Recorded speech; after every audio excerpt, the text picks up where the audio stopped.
Welcome back to the 127 Fit podcast. Today's guests are the co-hosts of the Mile High Mess podcast.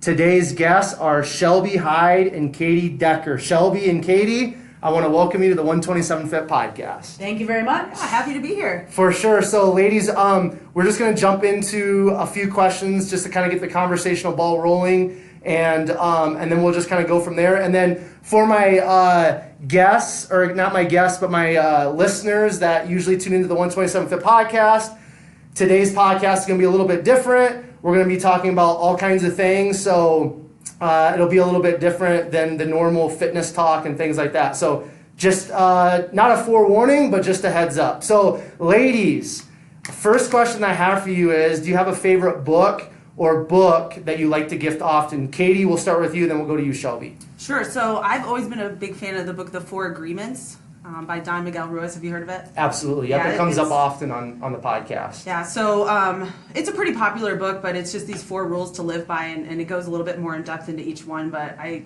mean, I just couldn't really agree more. Be impeccable with your word. Don't take anything personally. Don't make assumptions, and always do your best. I love that. That just sums up life right there. I feel like I need to read that. Yeah. It comes up quite often, like with my guests. So I've never read it, but it definitely is a reoccurring book on the podcast. So Shelby, what's your book that you like or that you like to gift often? Well, first of all, can I borrow that from you? Because Yeah. that sounds like something I need for myself now. Absolutely. But no, my favorite book is a classic. It's The Catcher in the Rye. Okay. I had to read it. I think it was in my freshman year of high school, but I just really love that book. It's a classic, and it resonated with me a lot. Perfect. So what was it about that book that kind of resonated with you, or what's something that you kind of took away from it? Honestly, it's just have you read it? No, I haven't. Oh, you have to read. Oh, there you got 2. Yeah, now you have 2. You gotta read it. It's giving a them classic. homework. But basically, I'm sure a lot of people that are listening to this have had to read it because I feel like it comes up often in school. Yeah. Uh-huh. But it's a coming-of-age tale about a boy who is just, I think he's in college or high school, but he's just struggling to grow up. So he drops out of school and has all these crazy experiences in the city, and it's just basically his internal struggle from transitioning from boyhood to manhood, and I just like it. Okay, cool. I can relate to it. Yeah, and I think probably most of us, we all have transitional periods in life, so I'm sure that's something that all of us, if we read that book, could probably relate a little bit. Is that fair to say? I think it is. Okay, yes. cool. All right, so ladies, favorite quote, mantra, or word. This could be something maybe that's been impactful, like during this specific season of life that you're going through, or something that's been impactful in a previous season of life. So favorite quote, mantra, or word. I would have to say my background is in corporate training and coaching and sales coaching. Mm-hmm. So one thing that I always really took to heart is people are never going to remember what you said, but they'll always remember how you made them feel. Absolutely, yeah. So I think even just like in fitness coaching, work coaching, just really being a person, and that just, you can take that with you For in sure. a lot of ways. That's definitely powerful. Shelby, what's something for you? My favorite quote is, "Life doesn't give a shit about your plan." Cool. I like just think it. that, I don't know, it's relatable to everybody. I think Right. life has always thrown you curveballs. That sounds so cheesy, but I feel like anytime I really had a plan to set up and do something, not every time, but a lot of the times, things change and then end up being for the better, but life definitely doesn't give a shit about your agenda. So. Cool. I like it. That's good. All right. So favorite or most listened to podcast, and then if both of you or one of you ladies just kind of want to also, I already introduced you as the co-host of the Mile High Mess podcast, but maybe if you also want to just touch on kind of what your guys' podcast is as well, that would be super cool. Sure. So mine's kind of superficial, but a lot of times, I listen to podcasts in the car when I'm taking a shower, just getting ready. So one of my favorites is Juicy Scoop. Okay. Heather McDonald is a comedian. I've been following her for a long time. She was on Chelsea lately, and she's just hilarious. We've actually gone to see her stand up every time she's come to Denver. Cool. Okay. But yeah, I follow a lot of comedians and stand up, and she talks about social what's going on in the world. That makes it funny, and reality. It's just she'll talk about crime stories and have cool guests on. So just something super positive but funny and That's cool. Awesome. All right, go ahead, Shelby. I would say daily listening, or not daily because I don't release it daily, but something that I consistently listen to is Girls Gotta Eat. I think that actually our podcast is slightly similar to that. I think we're more funny, but biased opinion. But that aside, I would say the podcasts that I really like listening to the most are the ones that tell a story, like the serials. If you listen to those, one I really liked was How to Live and Die in L.A. Okay. I don't know if it's Howard. Dr. Decker To Live and Die in L.A. Yeah, little series, like 8-part series that are either murder mysteries or like true life stories. I love those. I'll just dive in and binge. Perfect. Okay, and one of you or both of you share a little bit about kind of like what your podcast is all about, so my listeners can kind of check your podcast out too. I would say it's a kind of a combination of all the things that we like. So, there's a lot of comedy in that, just what's going on with our life. We call it like a lifestyle podcast, just two young professionals trying to live in the world, whether navigate it, trip and fall, stumble. We try to have like some deep conversations and talk about life and from our perspective, and it's just kind of a combination of life, I would say, really. Cool, yeah. And Shelby, so what was kind of the impetus for you guys to kind of like start the podcast? It's actually really funny. So our first episode ever is called Blue Monday, and Katie and I met because we worked together, and us together, our dynamic, I think we have a unique dynamic. Yeah, of course. Which transitioned into much more later. If you listen to our podcast, you'll know what happens.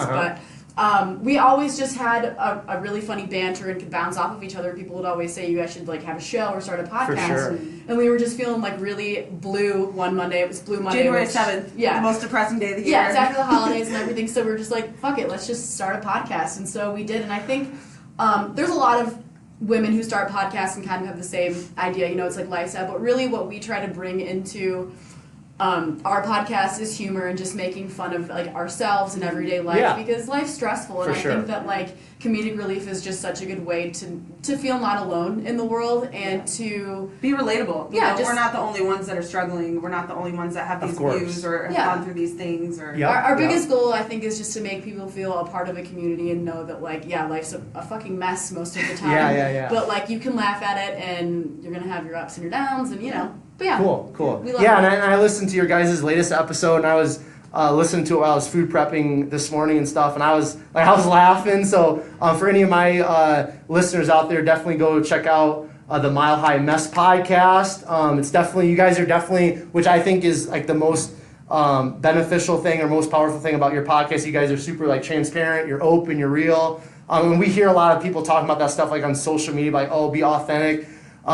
And still, like, people are trying to practice that, but a lot of people aren't. A lot of people hold things back. So that's what I really appreciate about listening to your podcast. You guys do have the humor, but it's like, it's that humor where it's like, this is just like real life. We're living it. We're putting ourselves out there, and it's really, really cool. So I appreciate, you're very welcome. I really appreciate you guys being willing to put yourselves out there, and you guys do have like an awesome dynamic. It's great. And I was telling you guys before we turned on the mic that we gotta work on the sound a little bit, which you guys already knew that, right? The sound quality. But I told you guys, like, you guys have the potential to have like an awesome podcast. I want you guys to keep pursuing it because I enjoyed it, and it's good stuff. So all right, so the next question that I kind of already told you guys about, I got two more that I'm going to kind of tack on to the typical normal warm-up questions that I have. So the next question is, what is, from your personal experience, and maybe you've heard from a friend or friends as well, but what is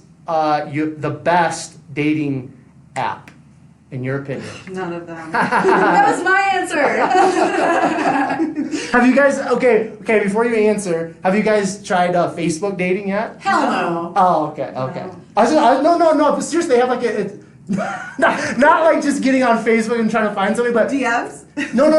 Facebook like actually has, if you go like to click on like your profile or whatever. Oh, I've seen it. It's like a dating option. It's dating now within like Facebook. Well, I'm not a caveman, so I don't really use Facebook. However, Instagram, right? Instagram. Oh yeah, Instagram's where it's at. Yeah, but I think that neither Katie nor I are very active on dating apps anymore. However, we both had extensive stints. I guess I'm taking over this question. You can go next, but I have a lot to say. Yeah, so go for it. I first met somebody on Tinder back probably about 4 or 5 years ago, dated him for a year. So I had some success with that, and then thereafter met a woman on Bumble, which it's different between guys and girls because, when there's a guy and a girl on Bumble, the girl has a message first, but when it's a girl, who the hell messages first? Doesn't matter. So what now? On which one the girl has to message first? Yeah, on Bumble. Are you on dating? No, I don't do that. Okay. I don't do that That's stuff. funny. I thought you were asking because maybe you were active on them, but No, I'm not. No, so on Bumble, the guy has to message first. No, the girl. I'm sorry, the girl has to message first, but when it's two women, it's either one, I guess. However, I would say I'm not on dating apps anymore, but off of people that I've spoken with, Hinge is a good one. I have used Hinge a little bit. I met up with a couple people on Hinge maybe a year ago, but then I just kind of retired the whole dating app saga of my life. Why did you retire that dating app saga in your life? I just think that it was a lot of time. Like, going on a date, I feel like I can know within the first 5 minutes if I'm vibing with someone, and then, like, you're seatbelted and the whole evening is wasted, and it's like, I'd rather be A, with my friends, or B, alone on the couch. And I don't know, the last couple people I've dated, I've actually met in person by chance, and I think that it's just better that way. I think so, too, yeah. That being said, I have friends who have been married, gotten married, stayed married off of dating apps, so I don't knock them. Just for me personally, I don't think it's in the cards for me at this moment. I'd never write it off in the future, though, Maybe I'll change that's my mind. cool. Yeah, I'm super old-fashioned. I don't even know how to use Instagram. Shelby will. I don't know how to use anything, so I would so much prefer to meet authentically. Yeah. Obviously, I haven't had success in any of them. Well, you have. Your last relationship was about a year long off of dating app. Yeah, so Hinge, I like different things about different ones. Hinge is nice because it gives you a nice little, kind of asks you questions, so you have an idea of what you're getting into, I guess, beforehand. Okay. However, I also don't like that. And Bumble, the girl has to make the first move. Not a fan of that. I don't know. So why? Okay, so with Bumble, like, what do you mean the girl has to make the first move? Like, I've never used a dating app, so what is? I don't get it. Like, how do you? So I think the whole point of it was women complained on these dating apps that men would just bombard them with messages. In this particular one, the woman kind of gets the first say, and she has more control, I guess, over who she interacts with. Okay. So it's a cool concept, but I don't know. Man, I'm over dating apps. Too much time. Yeah, it's a big time suck. See, that's why I don't know. Like, I've thought about it in the past, just because it's like, well, when you get, like, I'm 32, so it's like the older you get, it's like, where do you, and I'm not trying to meet I want to get married, have a family, so I'm not trying to meet, like, somebody in a bar. I don't drink, so that's like an elimination. When I go work out at the gym, like, I'm not there to, like, pick up, like, a girl or whatever. I'm there to work out, so it's like, where do you, like, meet people? But then I'm just like, I don't know. I guess I haven't, like, reflected enough to think, like, why, like, I'm not willing to, like, jump into that. I guess, like, I'm kind of maybe more old school. I'd rather just have it, like, happen, like, kind of, like, by chance, like, living life, connecting with people, something like that. I don't know, but I don't know. I think you might seem like the perfect candidate for a dating app. I would definitely. Okay, you gotta explain that. I would not say Tinder. I would say. No, I've heard bad things about Tinder. Like, I'm not trying to just, like. You seem like a classy guy, somebody who actually wants to get to know somebody. Yeah, so I would recommend, like, a Hinge for you, honestly, because I think that there is a lot of garbage on the apps. However, I do think that there is a lot of people, females, whatever you're into, that are. I'm into chicks. Okay. So. There's a lot of chicks, fine young women, who are looking to settle down, some of which are good friends of mine, and I think that, like, I don't know. On the other hand, you do seem pretty content with your life. You know, you go to the gym, you're podcasting. So if you're really pressed to settle down, I would say maybe you are a good candidate. At least check it out, because it can't hurt. It's if just you're opening out more at the doors. bars, I mean, that does kind of close the door to. I know, especially in this area. Oh, of course. It's like it's hard to meet, like, anybody that doesn't drink and doesn't have a dog out here. So I would say that, or maybe join a meetup group or something. Yeah. No, it's cool. I always hear, like, people all the time, like, mostly complaining about, like, dating apps and the dating scene in Denver, and my perspective is anything in life, you make it what you want it to be. But I always hear, like, the dating apps, and, like, I had a roommate that was like, Tinder, and his first name was Joe, and he was, like, telling me these, like, just wild, like, hookup stories. So I was like, all right, Tinder Joe. I was like, oh, that's just not. I'm not into all that. If you'd like to hear a wild story, I'd recommend listening to an episode. Oh, I thought you were gonna tell me one. No. Okay. We can talk about this. We'll get into it a little bit later. Sure. I want to touch on dating a little bit more later, probably. Sure. But okay, so the last question is part of kind of like the warm up. Shelby, why don't you go first, then Katie goes second. So you got a choice between, and I just want you to tell me which one you prefer and why. So Whole Foods, Sprouts, Trader Joe's, Natural Grocers, or King Soopers. So Shelby, which one and why? This is a loaded question. Because I like, so for everyday shopping, King Soopers all the way. I think that the bang for your buck is there. For sure. However, if I want some delicious frozen foods, you better believe I'm going to Trader Joe's. Okay. I love Trader Joe's. Cool, However, cool. you know, their produce section, and it's just not as extensive as King Soopers. But I'd say for day-to-day King Soopers, fuck Whole Foods. Yeah, I'm with you 100%. Yeah, that's my answer. I was going to say, if I'm going to go to like a dinner party and I just need to pick up some like dips or some, you know, appetizers, I would definitely hit up Trader Joe's. However, King Soopers is just a one-stop shop. I get my shampoo there. I get my groceries. I get my makeup. Cool. I get my, you know, vitamins and stuff. It's just easy. Little bit more classier than Walmart, would you say? Or? Walmart's a shit show. I worked at Walmart 2 different times. It's a trip, man. Did you get a sweet discount? You do get a 10% discount. Yeah, it's good. All right. 10% at Walmart, that's pretty bad. I know, it's not bad. It's not bad. But let me tell you, like it's a trip, man. Like it's one thing. It's a trip shopping at Walmart. It's a whole nother trip to actually work there. I can only imagine. I think you should have a whole episode just on your Walmart. I'm gonna write a book about it. Yeah. Because I worked there like when I was going into my sophomore year of college, so like 19, 20, right around there, and then like 2 years ago. So like that's like, you know, pretty wide. What were you doing when you worked there each time? Like, what was your job? Why don't you guess? First one I'm going to say you were either you probably were a cashier, right? Nope. You worked in the Stop deli. boy? Nope. Oh, the meat. You guys are never gonna The guess subway it. that's connected? The subway that's connected. Were you a nail Why not McDonald's? Yeah. The garden center. No. Tire center? No. Electronics. Ooh. Okay, I'll tell you. You guys are never gonna guess it. What is it? I push carts. Oh, you were a cart boy. Is that how you got your That's how you got to muscles? start in fitness. Yeah. It all started with the grocery store. Oh my gosh, no, seriously, like, and almost, like, if there's, like, a cart person that's out, like, people, okay, like, there's the, like, at Walmart or any, like, bigger grocery store, there's the, like, maintenance, like, restroom cleaning people, and the cart pushers. Like, we're, like, both on the same I level. feel like the car pushers have to be like an inch higher above than the bathroom. No, because the bathroom people, like, you ever gone into like a Walmart That's what bathroom? I feel like you have to. Yeah, that's the bathroom's got to be the worst of the worst. You got to be a little Yeah, bit higher. yeah. Like that I is agree. awful. Maybe, but Bathrooms it's pretty in general close. are gross. At Walmart, You're a whisper above the bathroom. I have to be like shitting my pants when I go to the bathroom at Walmart. I'll hold it. It's got to be an emergency. I think most people, because have you seen the bathrooms at Walmart? Like, Maybe once, and I probably never pressed the memory. I think most people miss the toilet. I'm pretty sure if I Walmart, have but- stepped foot in a Walmart bathroom, it was an emergency type situation. Yeah, I agree. It was a no situation.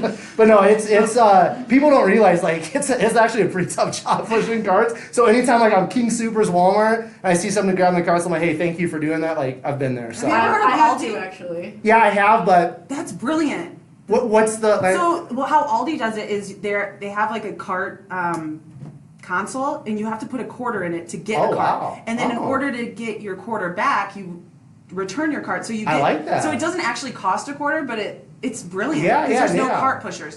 Everybody returns and That's cool. checks out their That's own cart cool. because you have to get your quarter back. huh? No, I like that. That's cool. That's But it cool. would put people like you out of work. So. I know.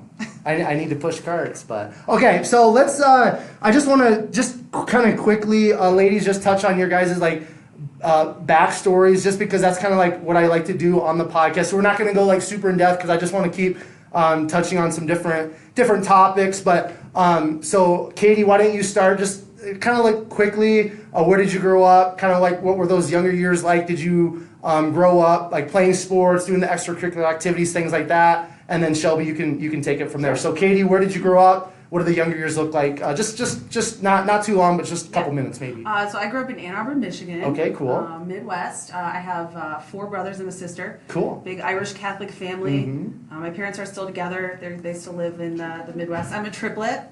Really? Yeah. Cool. I have 2 brothers. Sweet. 2 triplet brothers. We're the oldest. Awesome. And then my parents had 3 more after us. Okay. So growing up, I was a huge tomboy. 4 brothers, Uh-huh. always playing sports. Yeah. Like always outside, dirty. My mom absolutely hated it. She said, Uh-huh. my little girl, I finally get a girl, and she's like basically one of the boys. Basketball was a big part of my life Okay, growing up. I was a awesome. big basketball player. Yeah. Played varsity in high school. Okay. Volleyball. Sweet. Did track. So yeah, I was pretty much an athlete my whole life. Okay.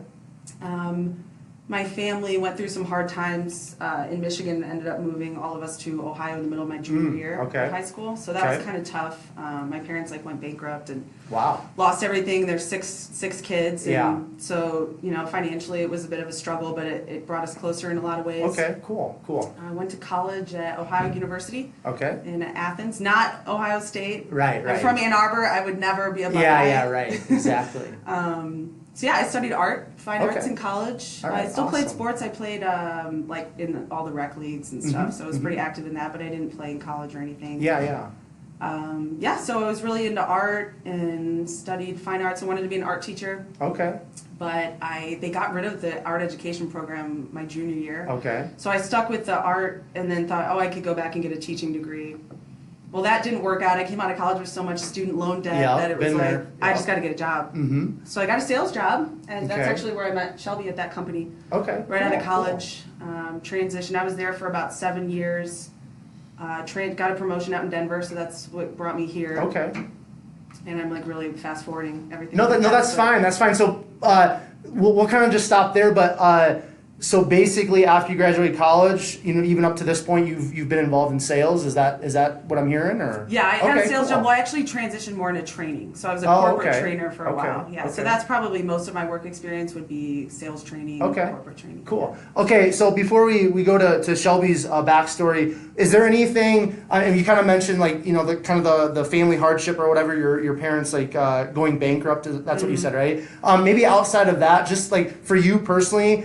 Because all of us have some sort of struggle or issue or something that we really have to kind of work through when we're younger, especially we're kind of those pre-teen years, the tween years, and then you get into high school. We're all trying to find ourselves, figure things out. College is a great experience for some people. For some of us, it's partying and just wild and crazy. Maybe a little bit of in between. But was there anything specifically that you kind of look back, Katy, on your childhood and say, this was a pivotal moment, this was a very impactful moment, or this was maybe something that I really had to work through, something I struggled with, something that you just look back and say, hey, you know what, I'm proud of myself for working through that, or that was a tough period, just maybe a little snippet of that. Yeah, man, that's a pretty loaded question. I think there were a lot of things, but a lot of it had to stem with my dad losing a couple businesses. Okay. My mom did not handle that very well. She went into a very deep, dark depression. Okay.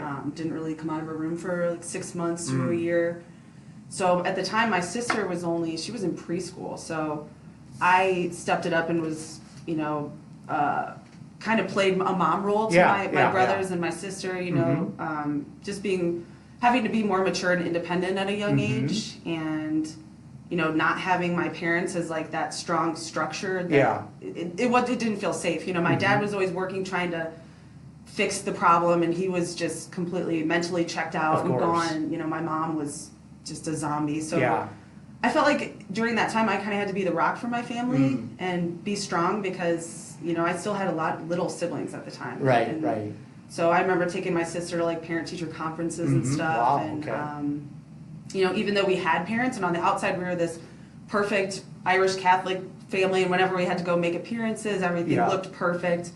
And also keeping that kind of secret was hard, and trying to not humiliate my parents and having that respect for my family to not break down and but as a junior in high school, that was a big burden. And then going away to college, we didn't really have my parents support. They weren't involved. They didn't take us to go look at colleges.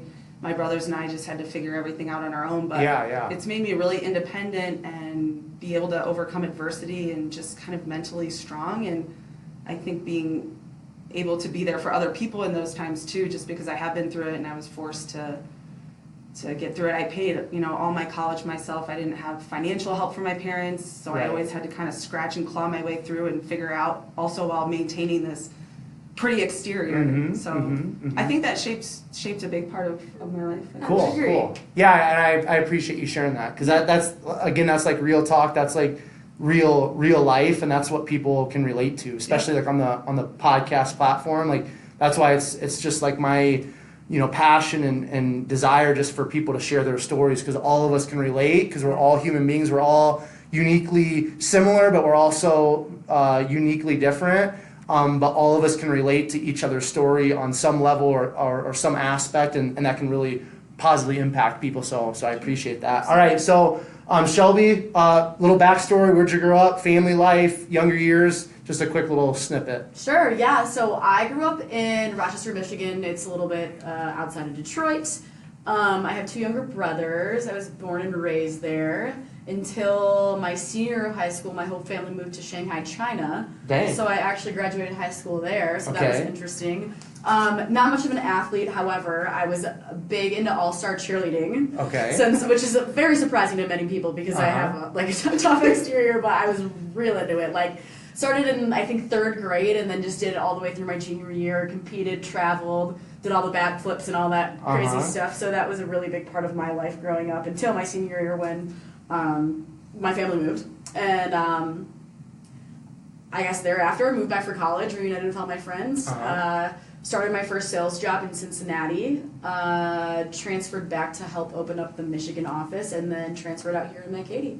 Okay. So we got to unpack a little bit here. So Yeah. why did you guys move to you said China, right? Yeah, so my dad works for General Motors, and Okay. he just had an opportunity there, and we okay. all moved. So like, what did that do to you? Because like, I mean, it's one thing, like, you know, a lot of times like you hear like military families, it's hard for the kids. Like I worked at a military school in Colorado Springs, and like we had a lot of kids, you know, obviously with parents in the military, one or both or something like that. And that can have a really profound impact on those kids' lives because they're always moving, right? And that when you're developing, you get friends and then you got to move. That's crazy. So for you personally, what was it like not just moving to like a different place in the United States, but literally moving like across the ocean to China? Like what did that do for you in that moment? Was it really sucky or was it like kind of exciting, fun? Just share a little bit about that. Yeah, I mean, honestly, I wish I could tell you that like I had some like terrible like time and that like it was like a coming of age thing and it built character, but like I loved it. Cool. It was fun. There we go. Yeah, like yeah. The drinking age there was like non-existent. I got to go to the bars. Okay. I got myself in a little trouble. Of course. My class size there was 30, so I was forced to be friends with people that I would have never been friends with. So I honestly think it just made me have like a broader perspective on people in life. Love and it. I loved it. That being said, I mean, I only had to do a year, so I think I was more inclined to kind of look at it as a vacation. Okay. Whereas my two younger brothers, one of them spent 4 years there, had to graduate there. I think his outlook on it, like I think he's pretty fluent in Mandarin now. So like he definitely loves China and like likes the experience, but I think it was really, really hard for him. Because, of course. You know, while I was a senior and I was like, this will be fun for a year. I'll just jet back, go to college with all my best friends. Everything will be business as usual. To have it be longer than a year is really more of like a big life change. Okay.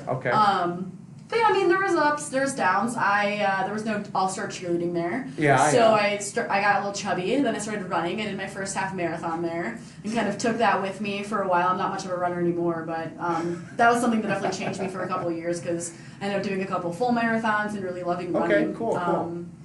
And yeah, it was great. Okay, so how did you, was it because of your sales job, just like Katie, that you ended up out here in the Denver area? Or? Yeah, yep. Okay, So we both started at the same company in Cincinnati. We actually didn't know each other there. Oh, okay. Yeah, ended up transferring out here, both of us. So same question that I kind of asked Katie, what's one thing as you look back on your childhood that was maybe like a struggle, issue, something that you had to work through, maybe like a pivotal point for you personally? Ooh. My life is easy. I'm trying to think. No, there's gotta be something. There's gotta be something that was just like, and you know, just something that was like.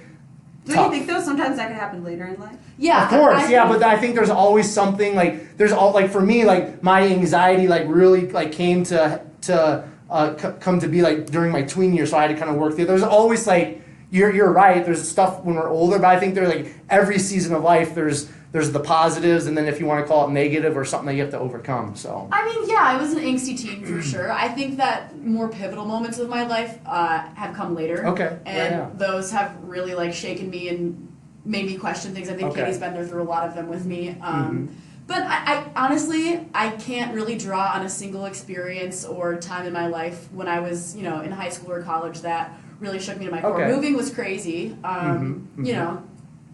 If I could just comment on it. Please. I think we've talked about this a lot, and I've asked her the same question. Like, there has to be something. Yeah.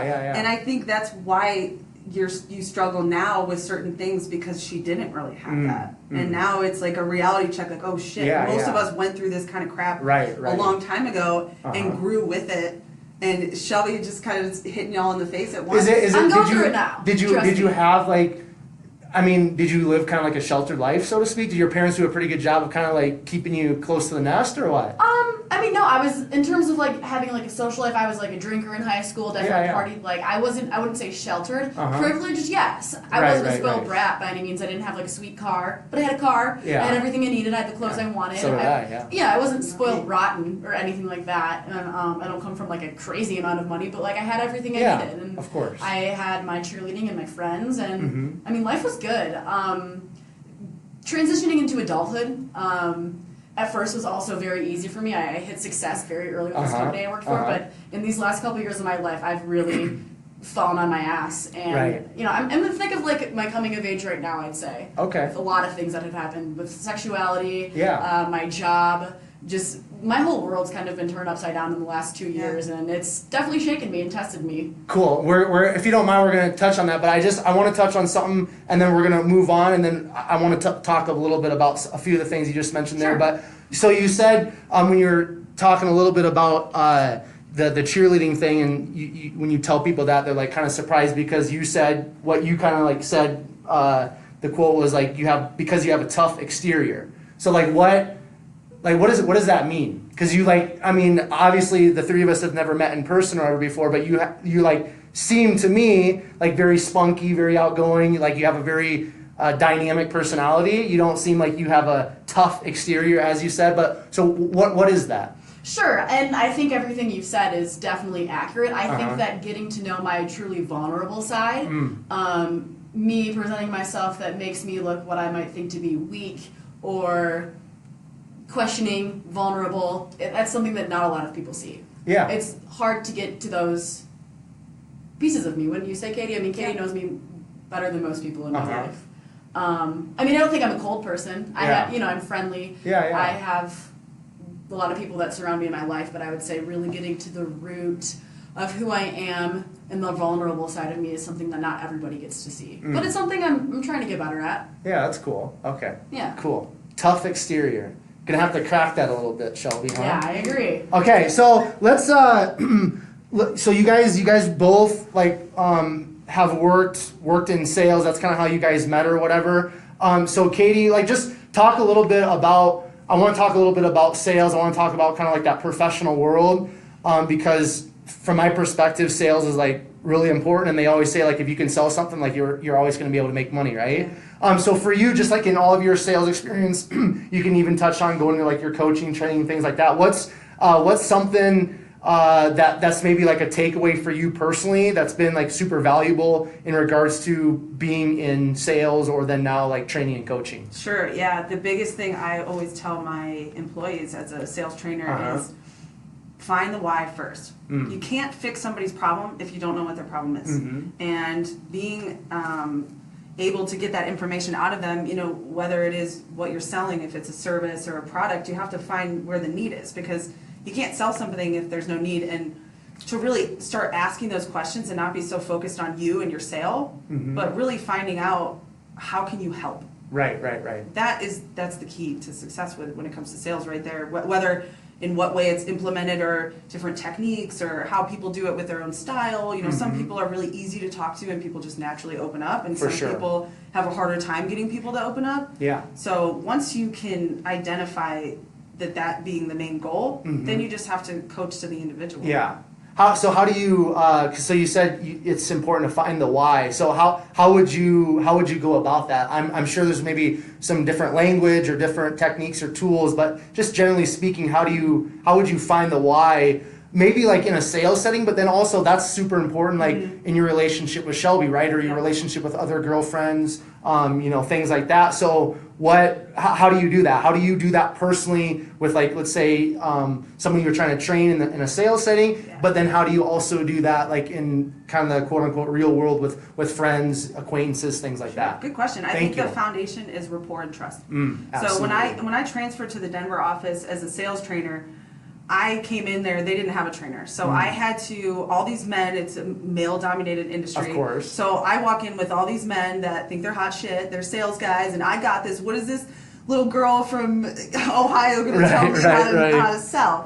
So the very first thing I did when I came to that office is I took them all out for beers. Yeah, there you go. We had a happy hour. I just had them get to know. I told them about myself. This is why I'm here. This is where I came from. I just told them about myself. We didn't talk business. I, was really just them getting to know me. Yeah. And then my first day in the office, I went around and wheeled my chair around and met every single one of them individually. That's powerful. Where are you from? What's your name? What are your hobbies and interests? What are your goals? What's your why? And really just building that rapport and that trust before I started going in there and telling them what to do. Or how to do it. Right. So I think that's the foundation for any relationship. For sure. Business, sales, customer to, relationships. Yeah, I love that. And I actually had a guest, which Natalie Levy, she just started this, it's a business and a community called... were you guys? Because I'm going to introduce you guys to her because I think she'd be just a great connection for you guys. A great guest for your podcast. Thank you. She started this women's empowerment business group called She's Independent. She's here local in the Denver area. She worked for quite a few years, like on Wall Street. Then she was like in the tech sector, and she's just like this very powerful woman. But she was talking about the same things. Like she's actually from Michigan too. Went to the University of Michigan. She did like internships like on Wall Street and everything. So what I'm trying to get at, very, very male dominated. So we kind of got into some of the nuts and bolts, and she's a very attractive woman and everything. So I kind of asked her some questions about how did that work? Did that ever have you set you back? Because she said, guys would like make advances on her and different things, all that kind of stuff. So just before I go to Shelby, so Katy, being a woman, like in certain sectors in kind of like the business world and just in life, you could look at it as maybe it could like set you back a little bit or whatever. So have you ever experienced, because of like you being a woman, have you ever felt like you've experienced like anything in sort of like a setback, or like the guys looking down upon you or anything like that, or not per se? I think I've been pretty fortunate. I haven't really had any experiences like that. But I also think growing up with 4 brothers and being a triplet, and I connect very well with men. Absolutely. I have my 2 other halves are men, and I think knowing how and being comfortable around them and giving off a certain type of energy, whereas my energy is very, like we're buddies. I'm not. I guess it's just the kind of energy I give off. You know how to be a dude, right? Not when be I have a dude. to be. Yeah, of course. Yeah. And I make them feel comfortable and not like uncomfortable or like there's tension. I mean, I think I've been talked down to and things, but I think then you just prove yourself. Right. It's not about what I look like. It's not about my gender or my it's not about anything other than my ability to do the job. Absolutely. Yeah. So just having that mindset, and I don't play a victim when it comes to that stuff. I don't paint men as like the enemy, or I give everybody the benefit of the doubt. We're all on the equal playing field. So gender to me, just like anything else, is it's just another personality. No, that's cool. Or that's physical cool. trait, Yeah, I appreciate you sharing that. All right, Shelby. So what's are you also currently still in sales? Yes. And do you guys like work together now, or? It's a very complicated situation. It's complicated. Okay. I ended up starting my own company with a partner of mine. Cool. Okay. We employed Katy. We're partners. Yeah. So, but you've been in sales since the very beginning. College, basically just like Katy. Yeah. Okay, so kind of the same question. What's something in regards to sales that you've kind of been able to take away a value add to your life personally? Add to my life personally? Yeah, so like you've worked in sales your whole life. So what's been something like in that that sector of business, that sector of the work world? What's something you've been able to kind of take away that's been valuable for you, like personally or personally? I think having to shut my mouth. I mean, if you're selling something to a customer, you can't talk back to them, and I think that just being more accommodating of other people would be the biggest one. Okay, cool. All right, so let's we're gonna go off topic a little bit. We're gonna get into some different things here. So let's talk about relationships, sexuality, all that type of stuff.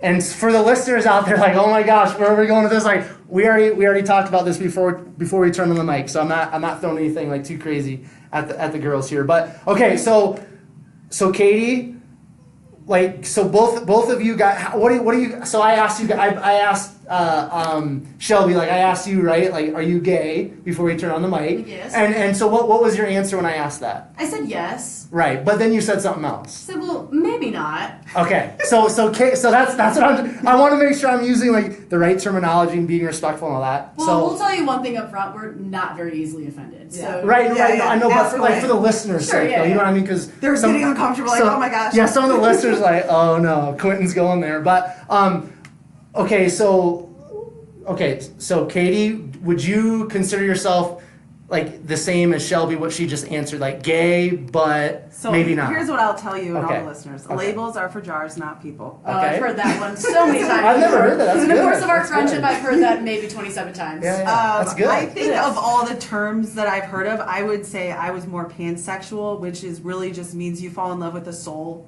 and a okay, personality, and it doesn't matter whether it's a man or a woman or whatever. You know, it's more about the human connection, and I've learned that I can fall in love with both. So that's just where I stand. It really isn't about the physicality, because I mean, anything can become beautiful if it's beautiful. Right. Hole's a hole. So how did you... I'm sorry. You're fine. Okay, so how did you? Okay, was that a process for you to come to like the pansexual, like just the human connection and all of that? Was that a process, or do you feel like that's something from a very young age that you had like within your soul or within your heart? So I had no. So to be honest with you, I have one of my triplet brothers is a gay man. Okay. So he was always the gay one. So all the focus was on him, and he's known since a very young age. He said he's known since second grade that he was Okay. gay. My other brother is straight, and I never thought about sexuality. I just assumed, well, he's the gay one, and you know we're straight, and I was always into boys. And, Yeah. You know, I loved my relationship with women, but I just didn't ever go there because it wasn't Right. an option for me. Yeah. I guess. And actually, I met Shelby, and we had our first, I guess, gay relationship. And I didn't even know it existed. No wonder why you guys have such good chemistry. If you can't tell, we're not together anymore, and we haven't been for quite some time. But yes. I know, but still. Yeah. Yeah. Oh yeah. Still. Yeah, so we just For a first anything does something with the brain. So It does. Yeah. But also, I think it took a certain person to get me to go there, because I had close friendships my whole life, and it never turned sexual. Yeah. So that was it. It was like she said, my whole world turned upside down, and then I questioned everything, every friendship I've ever had. Did I just not ever elaborate on these feelings, or maybe I just never met a woman that I fell in love with, and I always dated men, and I never gave myself that opportunity because I didn't give them a chance in that regard. And then with her, it just kind of happened, and it was almost a shock, like, oh my God, I'm capable of like loving a woman. But then it's, well, what's the difference? It's a person, it's a soul, it's a chemistry, it's a relationship just like any other. So was that initial experience with Shelby, was that like freeing for you? Did you like when you when you stepped into that though, and you like just kind of let yourself be in that relationship? What, of course, I'm sure it was scary, and you're probably wondering like, what if people find out, like what are they going to say, all that? But that's like natural within us as humans. But was it also in a sense like very freeing and just like almost like enlightening for you? I would say it's. Touch on that. Expound a little bit, just because I want to touch on some of this stuff, because like my podcast is, I've been wanting to get into some of this stuff, because the whole like gay community and things like that, it's very upfront and out there. Like in Denver and in Colorado, like we have the first openly gay mayor. No, not mayor, but governor, right? Governor. Yeah. So like it's very open, and it's very open, no pun intended, but just very out there in this state. And like I find it very fascinating. I love having these conversations, because like this is, again, like it goes back to like this is real life, right? Like people that are going to be listening to this, they're going to be like experiencing some of the stuff that you guys are talking about, or they have experienced, or they're like, thinking about coming out. Like there's all this fear, anxiety, so that's why I appreciate you guys being open and talking about this. So like expound a little bit on just like that freedom that you felt, and just kind of like that type of stuff in that moment. Yeah, it was a process for sure, because there was the internal freedom, but we didn't talk about it. We didn't tell anybody. We definitely didn't tell like our friends or our family.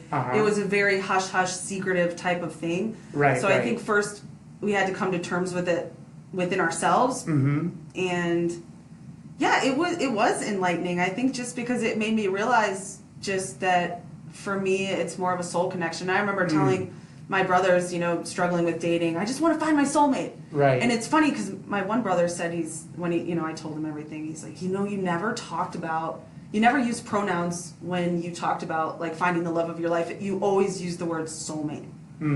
And when I met Shelby, it was just like this instant connection, instant magnet. We just wanted to spend every waking minute with each other, and it was started as such a strong friendship. And then we used to call each other soulmates. And I was like, oh my God, I found my soulmate. And when I actually told my mom, I was like, it didn't come in the package that I thought it would.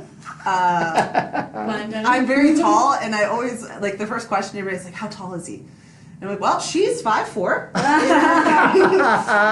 So, it's like just like Shelby's quote at the beginning of the episode, what was it? Life doesn't give a shit about your plan. Yeah. So my plan was to, meet a nice tall guy and live a normal life. And I happened to meet my soulmate, and it was in a different package, but nonetheless, it was my soulmate. So I think just being true to myself and knowing, like, for me, it's not physical. I always use the analogy, you see beautiful women with what we would assume, hideous men all the time. Yeah. That's the next subject we got to talk about, because I don't get that. You always see, like, this hot girl with, like, this, like, I don't get it. What does she see in him? So if she can get past his physical unattractiveness, why couldn't you get past other parts? Being with, like, a beautiful woman versus an ugly man. I mean, it's all the same. It's just, you get past it if you love the person and you're attracted to who they are.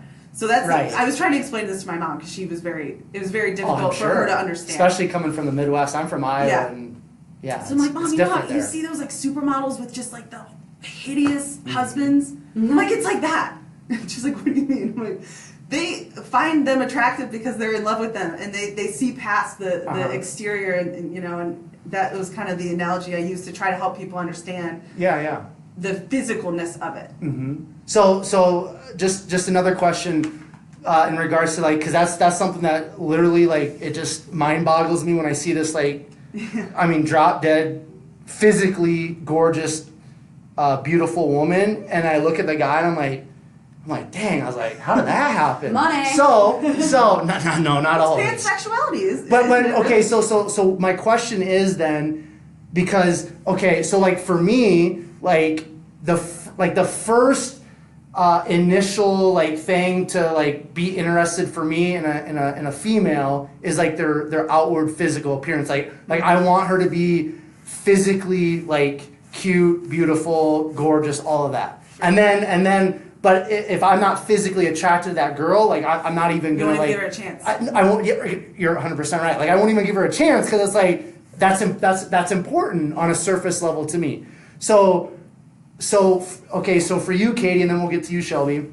Like, is that important at all? Because I had a girl, which I didn't get it, but she's like the physical appearance of a guy does not matter at all to me. So for you, like, is there anything in, like, the first, like, physical, like, attraction, is that play at all with you or not? It does very much, actually. Okay. But I'll explain this. That's good. I don't think I would give somebody a chance if I was just strictly going romantically if I wasn't attracted to them physically. Right, of course. The difference was I loved Shelby first before it was romantic. It was like a reverse. So I think, say you had, like, a best girlfriend that you never saw in a sexual way, and you were best friends and you enjoyed your time together, and then it, like, turned into something. I think that's different. If I was scrolling through a dating app, I would only pick the attractive people, 100%. Right. I would never like, if somebody approached me at a bar and I wasn't attracted to them, I probably wouldn't entertain it. Okay. But I think it can happen when there's a friendship first. Yeah, of course. Sense? No, it does, so because that's a whole different, like, level of, like, connection. Right.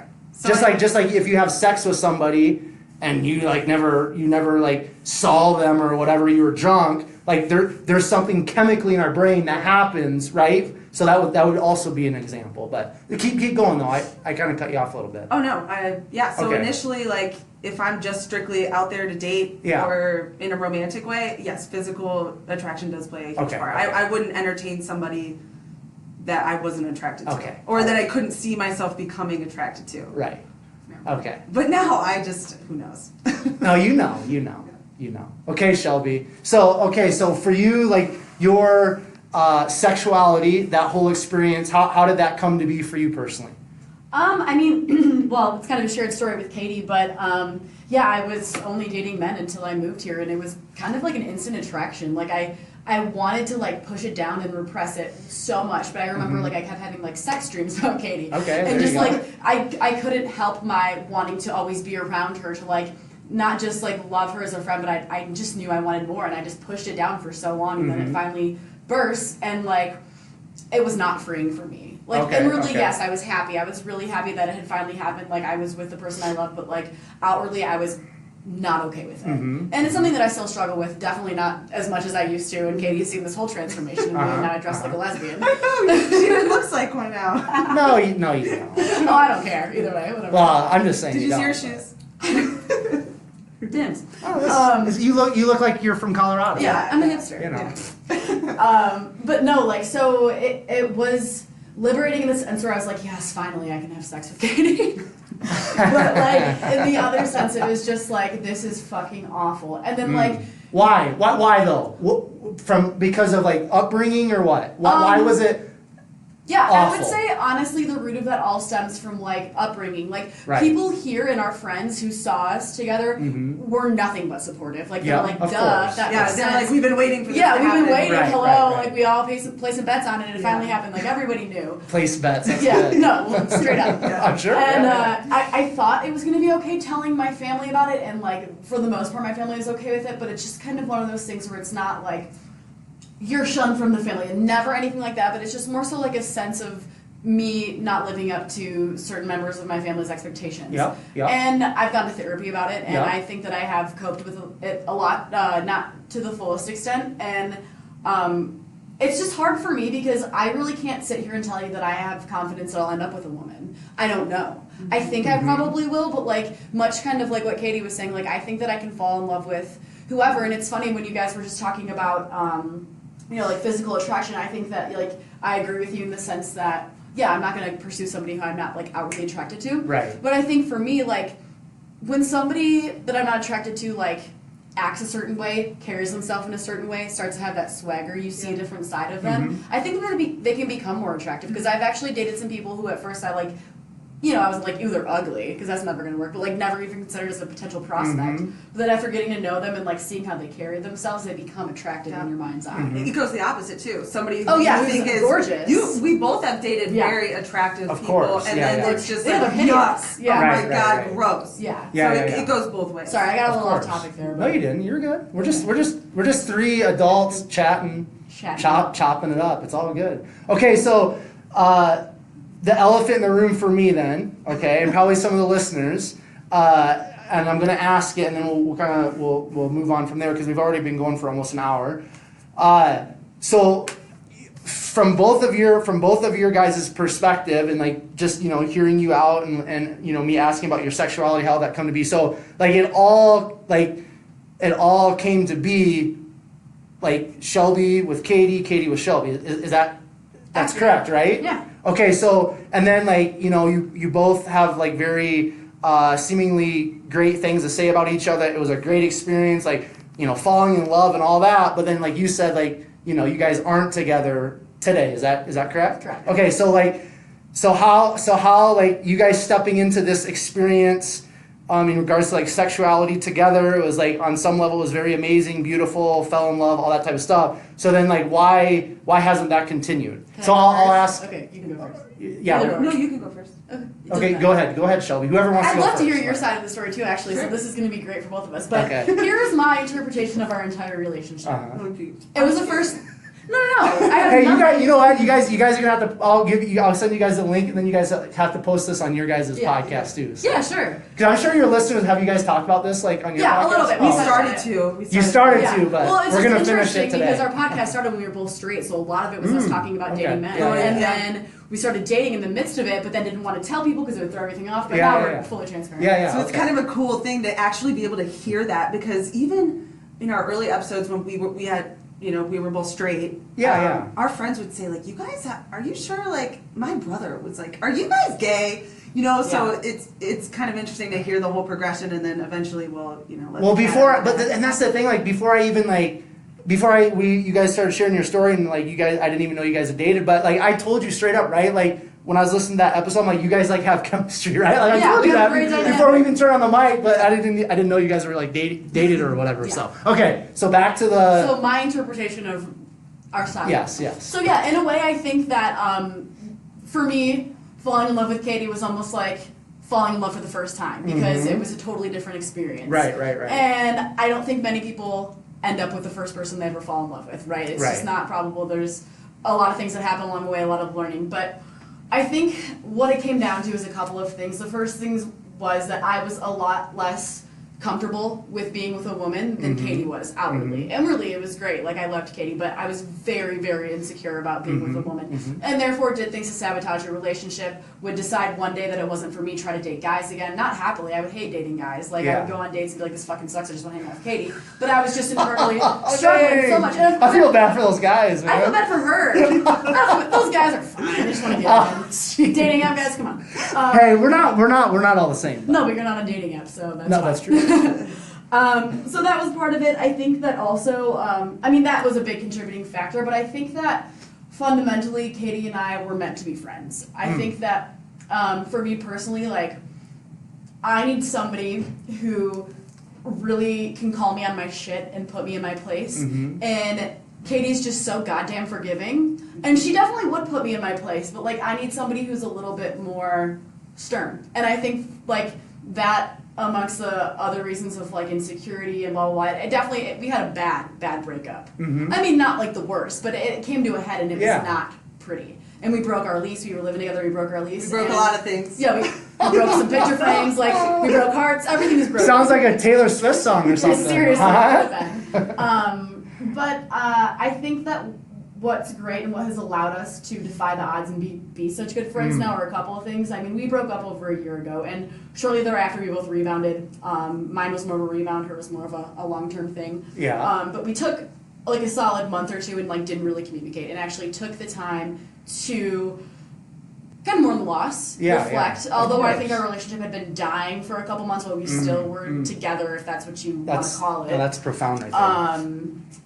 We took the time to really separate our lives and cope with it. And then, because our relationship was based on such a strong, genuine connection and a friendship, not only did we love each other, we still love each other, but we were such good friends that, like, I think we knew, like, we would always be friends in some capacity, and it's worked out great. I mean, we still, I think something interesting about really being good friends with your ex is when you fight, you'll fight dirty. Like, we've already gone there, Like, I fight with Katy way different than I would fight with any other friends. Like, I'll hit below the belt because she's already seen the worst in me. And that's something that needs to be worked on, and I think that I'm worse about that kind of stuff than she is, but, I mean, it's an interesting dynamic. But yeah, I guess that's my whole take on it. I think that we were meant to be in each other's lives to discover this part of us that we had never explored, and I'm, like, forever grateful for that, and I will always love Katy, but I don't think that we are meant to be together romantically forever.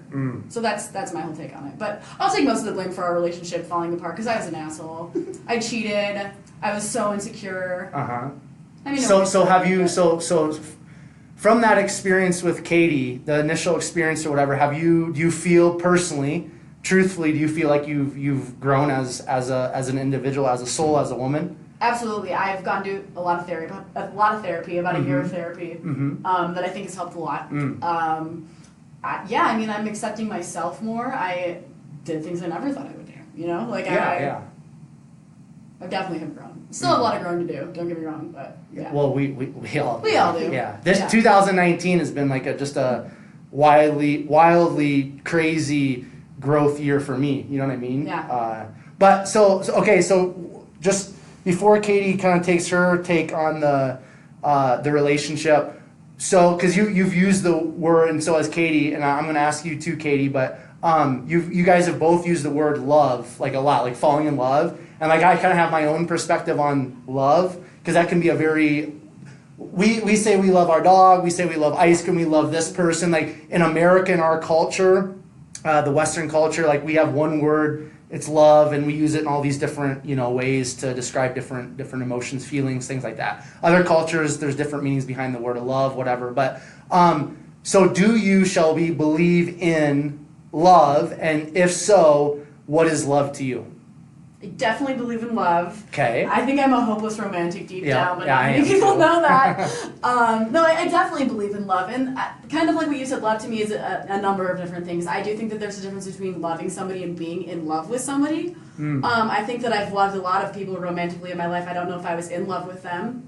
I love ice cream just like you do. Yeah, it's but good. To me, like, you can like somebody and you can really love somebody. And I think that love is kind of one of those things that's hard to put in words almost, because I think part of it's a feeling, part of it's a place.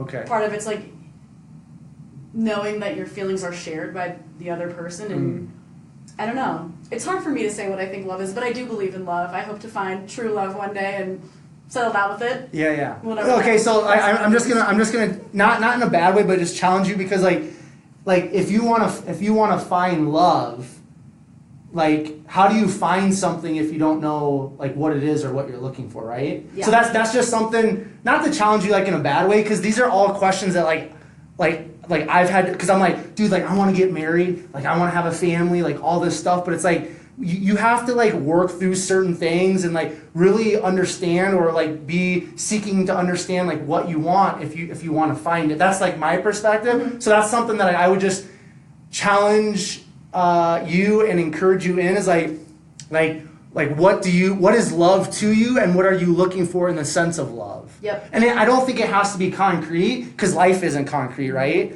But just have that openness of like, what is love to me, like Shelby, and like what do I want, like in a love relationship, or like in a love with a partner. That's, you know what I mean? Just so funny. I have one more thing to say. It's so funny that you say that, because when I was probably 23, and I know Katie's done the same thing, I made a list of the things that I wanted in a person. Yeah. And it is so fucking funny. It's like 6 foot tall, 180 pounds, next to his mother. I was like, I'm 6 foot, just about, not quite 180, but I can get there if you want. Right, it's all these things describing a perfect man. And like, boy, did I fucking fall on my face when I fell in love with a woman. So, Right. I mean, these things were me and my 23-year-old mind, superficial, things that really don't even fucking matter. But I think that as I have grown up, and like, Katie and I had a turbulent relationship, but I think that I did walk out of that knowing there were a couple things that I do want, and I think that I'm still working on that list, but I definitely know I want somebody who, this is so cheesy, but like challenges me, but it's not cheesy, girl. No, it's good. If that's what you want, that's what you want. They're the kind of person who doesn't like, you have to tell me to do the dishes per se, but somebody who I admire in the way that they do their life so much that they make me want to be a better person. Yeah. That's like the biggest thing for me. There and we then go. that aside, That's good. like a shared sense of humor, sense of adventure, all these other things that like a lot of different people could be, but I think the biggest one for me is just like somebody who I actually like admire and respect, and like the way that they do life naturally, without them having to say anything to me or like put me in my place all the time, makes me want to be the better and the best version of myself. So you know what you want then. Not totally. I mean, I think a lot of times I think I know what I want, and then I think again, and I'm like, fuck, this isn't what I want. But I'm getting a better idea as I get That's older. life, though, isn't it? Yeah, man? But it's seriously, definitely though, not the 6'3", 180 pounds anymore. Yeah. More quality. It could be, and things. it's not just a guy; it could be a girl too. Yeah, right? exactly. There we go. For sure. So I think it's important though for all of us and the listeners too. I think it's important because I won't get into my story. It's I don't have the time. It's not about me, but you come on ours. Yeah, of course. Yeah. Because 2019's been. I've got. Come on next week. I've got some stories. Yeah, I will. Yeah. But anyways, like I just think for all of us, like us adults, like I think it's generally speaking, it's important to at least have like some sort of an outline or like a framing of like kind of like what we want. Because if we're just like, oh, I don't know, like then you don't really know even what to look for, you know? Because like this year, through some of my own personal experiences, like, you know, I at least wrote out like these are like non-negotiables. I think for me and for a lot of us that are, you know, in the dating scene and looking for love, which I don't even know about that word anymore for myself personally, but I'm just using it because people understand I'm it. gonna ask you about it. I think it's important. I think it's important for us to at least have some like non-negotiables, because if we don't, then it's like you give up some of yourself to kind of like save a relationship, right? Katie has a lot to say about that. Okay, so Katie, so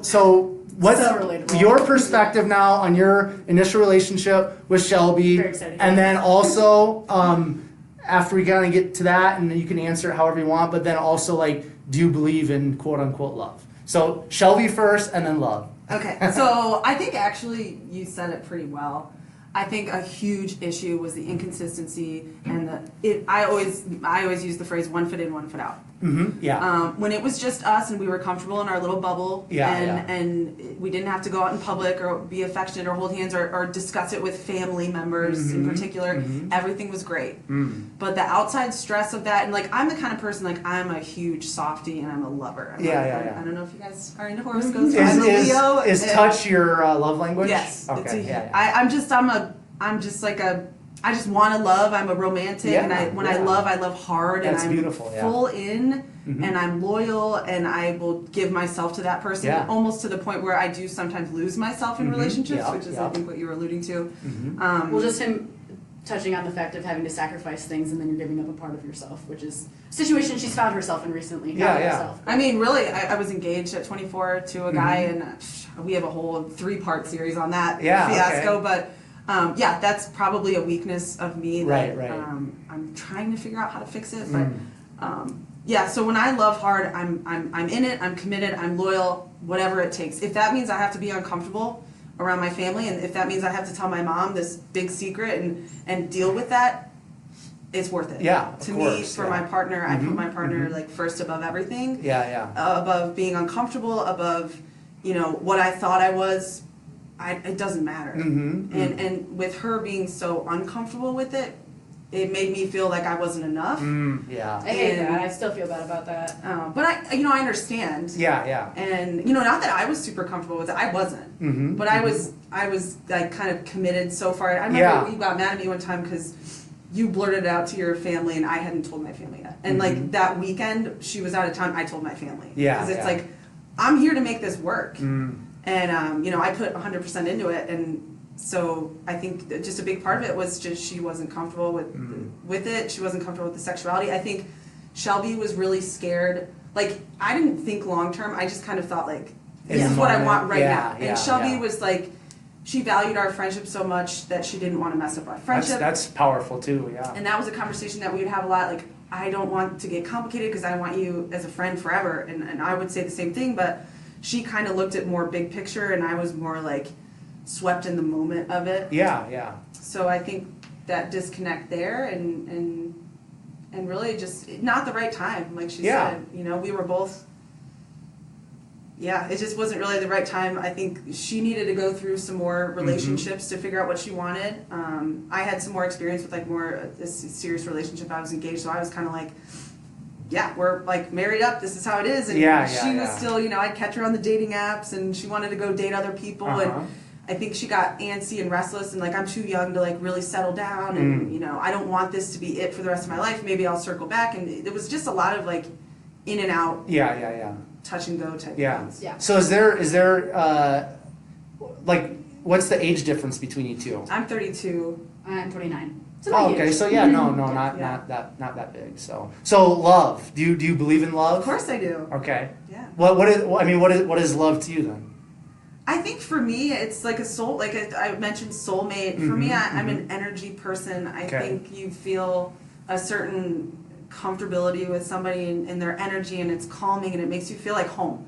I think to be in love with somebody is to feel at home. That's like this cute. is it. I like that. This is my space. Like, That's precious. It is. No, it's good. There's actually I'll share a song with you guys that talks about that. But you don't even have to be talking. You don't have to be. Just like being next to somebody, feeling love, like without even words. You don't even need to speak. You just feel. You can feel it. It's like a feeling. So it is hard to articulate and it's hard to explain, but I think you know it when you have it. And it's just like feeling that connection, like this person's got my back. I feel safe. I feel at home. I feel happy. They get me. I can make an ass of myself and they won't judge me. They're going to be there, and I can be fully authentic in who I am. I can be vulnerable, and I can be silly, and I can be, at my worst. And this person still just thinks I'm the greatest thing ever, and I feel the same about them. So what happens when the feeling of love goes away? Can you still be in love with somebody? Yes. Yeah. I think Good. that's when it comes down to the fundamentals, because I Yep. don't think it's always fun, right? Like, but that's why I think you said your non-negotiables, because when all the feelings and the lust isn't as strong anymore, and like, you know, all the butterflies and all that bullshit's gone, you need to actually have like somebody who's your friend. And Absolutely. I think compatibility is huge, and that's something that I, in my most recent relationships, have like really been thinking about. It's like, love is one thing, but compatibility is another, and they have to align. Like, being in love is never going to be enough. Right. Yeah, because I mean, Love's never enough. see, that's the thing is like, there's this, that's what we say in our culture is like, I'm in love, but from my perspective, it's more like infatuation, right? Yeah. And like, you can be quote unquote in love and have those butterflies and all that stuff for, you know, it's going to differ for every relationship, every person, but at some point, just like when we leave home when we're 18 or whenever we leave home, like, quote unquote, the real world, real life, like reality is going to show up and something crazy is going to happen. I mean, because that's how life is. And it's like, dude, I'm not going to have the butterflies every day. Yeah. I'm not going to have those feelings, emotions. So then it's like, my whole thing that I like really, for me personally, like my self-talk is like, and to other people, it's like, what is the foundation? Like, what is the foundation that we, you, however you want to word it, all that, people in a relationship, and this can be friendships too, but like in an intimate relationship is what I'm referring to, is like, what is the foundation that this relationship is built upon? Because if you're building the foundation incorrectly or on the wrong thing, or however you want to word that, at some point when the tragedy comes, when the hardship comes, when you know the crazy stuff happens in life, like it's not going to last, right? When the hurricane hits, like if the building's not built right, like the building's going to get destroyed. So that's why I just. Yeah. You know, for my sake, for your guys' sake, for the people listening, because I feel like in our culture from a very young age, like we are conditioned in regards to like being in love, like the movies, the music, like our parents, like different generations, like, oh, I'm in love. And it's like, because of my experiences this year and just different values that I have and non-negotiables in my life, it's like, dude, like I believe love is built. And like, yes, there can be that love kind of in the moment and that infatuation and the feelings, the butterflies, the emotions, all that. But like, I feel like true lasting love is something that is built through the hardships, through the pain, through the tears, through the joys, through having the kids, all of that different stuff. Like love is built, because the thing that really gets me, girls, is like, you know, when I see like somebody that's like 75, 80 years old, like a husband and a wife, and they're still holding hands, I'm like, dang, that's beautiful, like that's precious. Or like somebody's like, you know, they've been married for 30 years and they're like, I'm more in love with my spouse, my wife, my husband, my partner. I'm more in love now after 20 years of marriage than when we first got married. And that type of terminology, like I'm like, dude, that doesn't make sense. But I'm starting to learn, just as I'm like stepping into some relationships a little bit more this year. It's like, love is built. It's built through, you know, the pain and all that stuff. Just like a championship, like sports team, right? Like they always talk about the camaraderie and they enjoy the locker room and like there's this whole season of the blood, sweat, tears, and then they get to the pinnacle of that championship. It's like, dude, there's that team chemistry. So I think that chemistry building in a relationship, an intimate relationship, is, I think it's everything. It's the foundation. So I think that's very accurate and well said. Well, thank you. Yeah. I'm learning just like you guys. Like I said, 2019. I'm just like, dang. We would love like, to talk about it seriously. Well, I got some stuff to say. We so. love having guys on. So That's so good. refreshing. It's good. No, it's good. It's good. But I was thinking of a quote that Chris said when he was on something about candy. Candy gets old after a while. He's like, after a couple of orgasms, what do you got? Yeah, and then he was talking about like how candy, like it's like candy eventually I don't gets remember the old candy, too. but- well, I hope the orgasms never stop because you know. But Well, anyways. you know, but he's just like, No, what I got else you. is left? I You got gotta have a you. Yeah, personality. yeah. and Of a course, common interest. you got to have a foundation. That's it. So Totally. okay, so we're gonna kind of start heading towards the finish line here, girls. So, what is Shelby? I'll start with you, then go to you, Katie. What's your spirit animal, Shelby? Oh God, this is such a Katie question. I'm like, Okay, well, you want Katie to start Yeah, first? you go first, Kate. Okay. I feel like I have a couple of them, but Okay, go it's for it. always really been the zebra. Zebra. Okay. So the zebra is a horse essentially. It's you know, strong, sturdy, dependent. Yeah. But the zebra is interesting because it's got some stripes. So it's like a horse with some flair. Okay. Okay. So I mean, that's what you kind of consider yourself, or what? No, I like. It sounds so cheesy, but It doesn't. It's you. It's all good. Who with cares? they have those like tests and I had this one that I used to always make my sales guys take like as a joke. Yeah. And I had the zebra, and so they were like, do it again. I'm like, I don't want to do it because there's thousands of animals in there, and I don't want to mess up my, my energy because I got the zebra. Yeah. So they were all like, please do it again. So I did it, and I got the zebra again, second time. And there's hundreds of options. So I was like, okay, well then I guess I'm gonna have to stick with the zebra. Okay. But the description is, it's it's almost kind of a contradiction of a lot of things. It's creative, but kind of out there, it's funky, but also it's got like the stable foundation of like a horse. And I would think that's pretty accurate. Yeah. Cool. All right, Shelby. Spirit animal. Truffle pig. I'm kidding. What is that? I don't even know what a truffle pig is. It's a pig that like sniffs around for truffles. Okay. No, I would say I don't fucking know. A kangaroo. I don't know. As I'm bounty. Kangaroo. Can you do this for me, Katie? I don't know. I'm thinking. A beaver? I don't know. a squirrel. A squirrel. I'd say kangaroo. I think I'm like hippity hoppity, always just bebopping around. Like I'm very impulsive. Very. It's like an impulsive animal out there. Definitely not a sloth. I don't know. Yeah, something that's like kind of busy and like always on to the next An thing, ant. but like an ant. An ant? My spirit inside. A red ant. Those like sting, don't they, or something, Yes. or bite really bad? And I'd say kangaroo. Let's go with that. Okay, that's cool. That's cool. Okay, so I want to just touch on for a few minutes, ladies. Like, who's somebody, and they can be somebody that's like a president or whatever. But who's somebody? We'll start with you, Katie. Who's somebody that you really admire or look up to? Okay, so just without even thinking, the first name that popped into my head is Cheryl Strayed. Okay. She wrote the book Wild. Okay. Which is another book I'm a big fan of. Cool. She talks about how she had all these issues in her relationship. She got addicted to drugs and had a bad divorce. Her mother passed, and she was basically just losing it. Okay. So she decides to hike the Pacific Crest Trail alone, and I just the story of her overcoming that and doing that alone with no experience and just kind of like a backpack on her back and doing that for months and overcoming that and reflecting within that time. She has a podcast too, actually. It's called Dear Sugars. Okay, cool. So I just think she's really interesting and cool and relatable, and I just like that how she has dealt with some of the tough things in her life and used it as a platform to be empowering and a role model. Okay, so a follow-up question. What's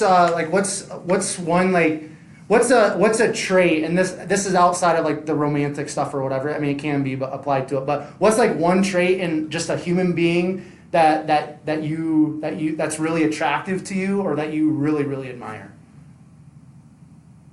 I think kindness. Kindness. When Okay. people are kind and I see them helping other people or like just thinking about people other than themselves sometimes. And selfless. And being, selfless and just kind. Like I'm always like taken aback when I see something happen on the street, somebody doing something with like a homeless person or, I see a guy like buy him lunch or something or somebody doing something kind for other people. That kind of inspires me. Awesome. Cool. Are you a kind person? Very much so. Good. All right. Awesome. Okay, Shelby. Somebody that you look up to, somebody that you admire. My dad. Your dad? Honestly, Dang. Yeah. He is just like a really humble, hardworking guy who's created like a beautiful life for himself and like just, I don't know, he's just like a nose to the grind, work ethic, like very humble, and I really, really admire that. Okay. So is that like that humility in somebody? Is that like the trait that you really respect in like just a human being, or is there something else maybe too? Respect, yes. I think that's really, really respectable. Something that like I admire.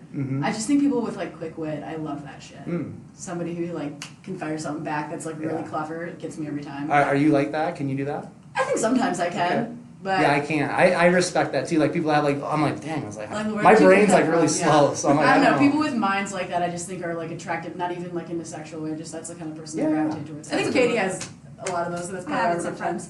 Sometimes I'm just like, shut up. Sometimes it gets too much. That's funny. Okay, so one more question here, and then we'll kind of like do kind of like the last little bit here. So I'm going to start with you, Shelby. What advice would you give to your 21-year-old self? don't violate your non-compete. And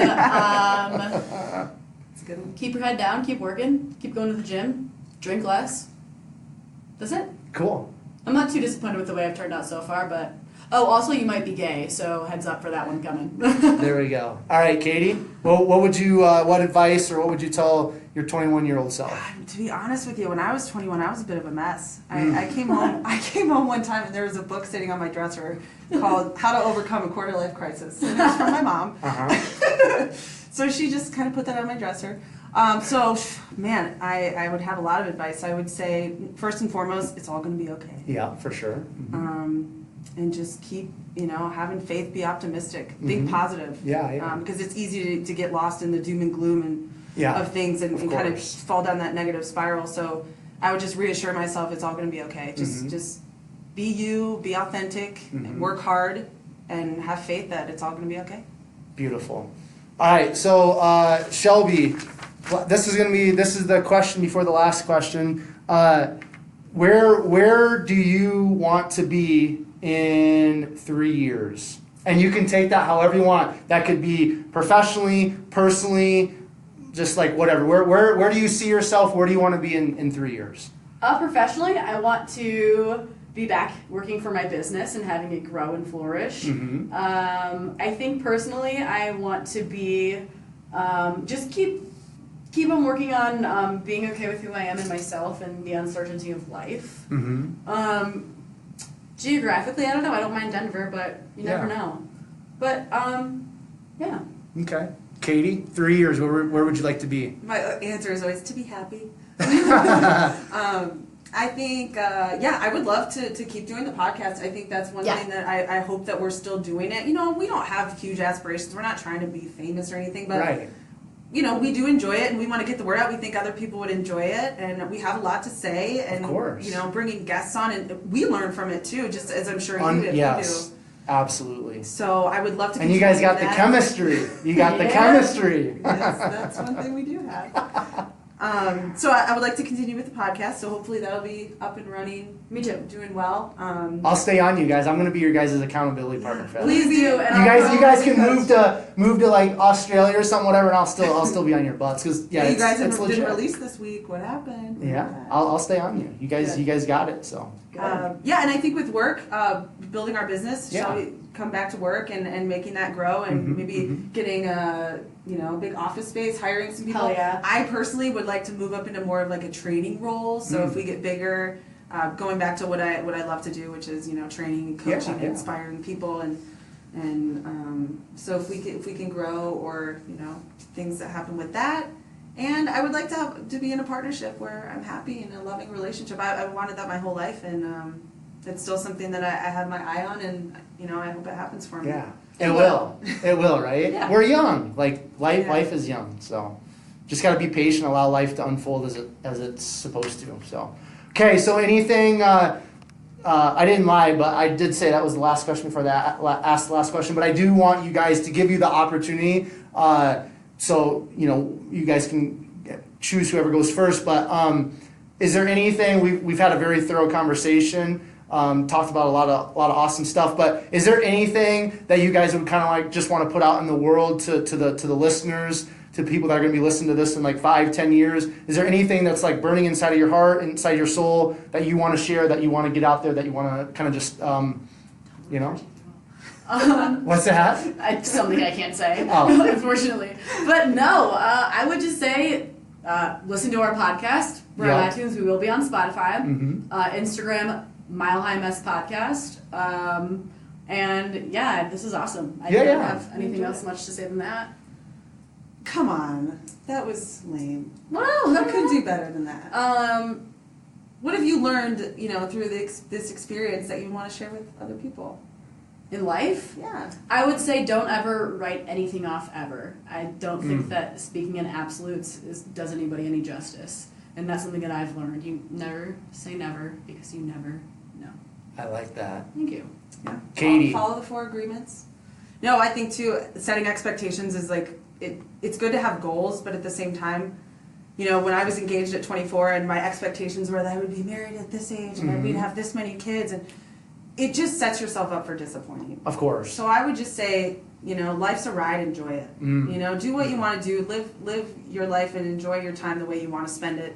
Don't say no because, I shouldn't do that, or, that's bad. Just do it. If you're a good person and you've got a good foundation and, good intentions, just enjoy your life. You only get one. That's it. So, one ride. That's it. Yeah, if that means, experimenting with your sexuality, if that means, taking a risk, moving across the country by yourself, which we've both done. That's not an easy thing to do. It's not. Just, treat it like it's an adventure and an opportunity, and, don't hold back, because I grew up Catholic, went to Catholic school, and there's a lot of Catholic guilt. Oh, yeah. And I feel like I've lived the first half of my life very much under a rock because of that, and moving out to Denver alone and not kind of getting away from that, it's been so freeing. Absolutely. I was just gonna say it's been freeing, hasn't it? Freeing. Yeah. So that would be my advice, and just something that I've learned is get rid of the guilt. Take that weight and just be yourself and live your life the way you want to live it. Powerful. Don't judge other people, because we all have our own ways we want to live our life. Yeah. Do you girls have any questions for me? When are you available to come on our podcast? She's all business over here. That's good. I like business. I'm available anytime. I'm the free range podcaster. So anytime, any place, anywhere. Sweet. Any questions for me, Katie? I just want to know, of all the guests you've had, what's been some of your main takeaways as far as people in the community, or what people struggle with, or what is a common theme among a lot of your guests? Because after listening to a few of your episodes, I feel like, gosh, we're all the same, That's a powerful, great question. And at some point, I'm gonna write a book, kind of in that direction. But the one, I'd say the most powerful takeaway for me is exactly what you said. And I said it earlier, we are all uniquely different, but we are all uniquely similar. And I would say, because the first question that I ask all of my guests, I did not ask you guys today, we didn't get into it, but for the most part, I ask all my guests. The first question is, how do you start your day? Do you have a specific morning routine or morning ritual?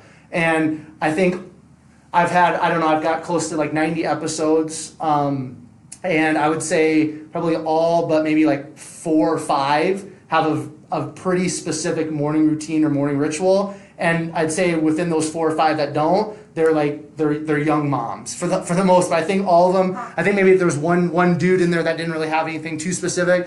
Otherwise, it was young moms, and it's I wake up whenever my kids wake me up, and it's kind of it's crazy, free for all. But I would say that's the biggest thing, just kind of off the cuff or whatever, is that morning routine, that morning ritual. Very successful, next level, elite people in relationships and business and sports and all aspects of life, they all have some sort of morning routine or ritual that helps them kind of start their day and finish their day in a powerful way. So I like that. Yeah. So all right, cool. So I appreciate you guys asking me those questions, and I'm excited. I'm excited to be on your guys' hot seat, because I can only imagine some of the questions you'll ask me. So okay, last question. We're finally to the last question after 10 questions that I've asked after I said that 10 minutes ago.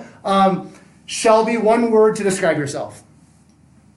One word, that's it. We're doing it for each other. Oh, yeah, okay, go. Yeah, I forgot. We've had such a long conversation. For Katie, I would say compassionate.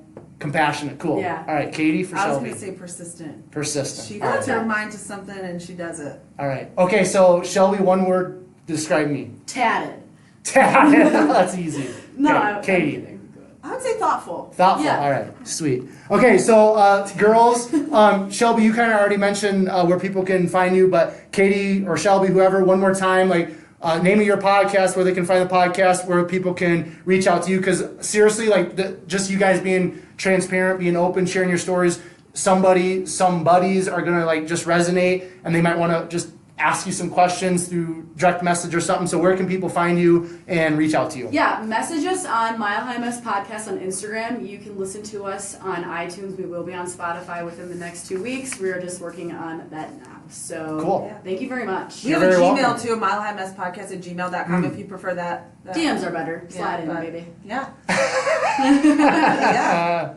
Cool. All right. So girls, so thank you very much for sharing your story, for being vulnerable, being transparent, for coming on to the 127 Fit podcast. I appreciate it. Listeners, per the usual, thank you for your listening ears. I'm just always so thankful when you guys listen. I'm so thankful for the feedback that you give, the reviews, the ratings, the subscriptions, all the good things. If you want to find out more about myself or the guests that I'm bringing onto the 127 Fit podcast, you can find myself, my guests, on Instagram at 127 Fit. Facebook is at Quentin Vars. LinkedIn is Quentin Vars. If you guys would do me a huge favor and please leave a 5-star rating and review, and also subscribe to the podcast, that would be super cool. If you would be interested in sponsoring the 127 Fit podcast, or if you think you would be a great guest, or if you have a friend or acquaintance you think would be a great guest or guest for the 127 Fit podcast, you can send me an email or give this email out. That email is 127fit@gmail.com. So if you're interested in sponsoring the podcast, if you're interested in being on the podcast, or if you have a friend or an acquaintance that you think would be a great guest or guest, just shoot me an email, send me an email, 127fit@gmail.com. If you guys would like to give financially, monthly, for the podcast, be a partner with the podcast, support it financially, just go to the link in my bio, and you can find just where you can support the podcast financially. That would be, again, greatly appreciated. If you're, which I know you are, finding great value in a specific episode or episodes of the 127 Fit podcast, do me another huge favor and take that episode or episodes and share it on your Facebook and Instagram stories using the hashtag #BeSomeoneToFollow. And per the usual, I will leave you guys with Proverbs 24:10, which states, "If you faint in the day of adversity, your strength is small." This time, until next time, I will catch you guys later.